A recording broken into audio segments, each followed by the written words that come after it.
الأطفال دلوقتي بيتعرضوا للموبايلات من سن صغير جدا، لكن الاستخدام المفرط ليه ممكن يعمل مشاكل صحية ونفسية.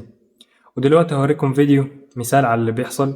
الفيديو اللي هنا ده طفل بيلعب على التابلت أيا كان اللعبة اللي بيلعبها، فهو هنا في حاجة حصلت في دماغه تقريبا مخليه عمال يخبط كده، وهقول لكم على ضرر بعد الفيديو.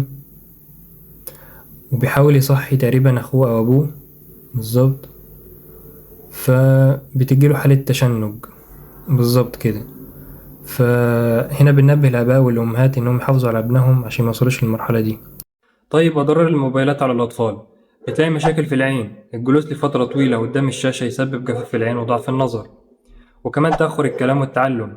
الاعتماد على الفيديوهات يقلل من تفاعل الطفل مع الناس، وكمان ضعف التركيز. الألعاب السريعة بتأثر على قدرة الطفل على التركيز لفترات طويلة، وكمان مشاكل النوم.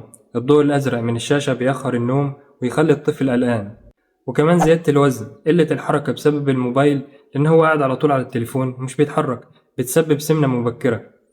وكمان تأثير نفسي وسلوكي، ممكن يسبب عزلة اجتماعية أو عصبية مفرطة عند الطفل. نصائح للآباء: حدد وقت الموبايل أقل من ساعة يوميا للأطفال تحت 5 سنوات. اختار محتوى تعليمي ومفيد بدل الألعاب العشوائية، وكمان شارك الطفل في مشاهدة الفيديو أو اللعب عشان يحصل تفاعل، ما تسيبوش هو لوحده يتفرج. شجع على أنشطة بديلة، لعب، رياضة، رسم أو قراءة أو تلوين، الحاجات دي يعني. وكمان ممنوع الموبايل قبل النوم بساعة على الأقل.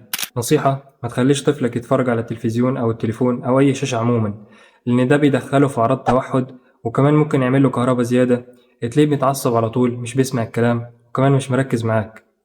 الخلاصة: الموبايل مش ممنوع تماما، لكن استخدامه لازم يكون محدود وتحت إشراف الأهل. التوازن هو الحل. وبس كده، لو حد عنده سؤال أو اقتراح اكتبه في الكومنت، والسلام عليكم.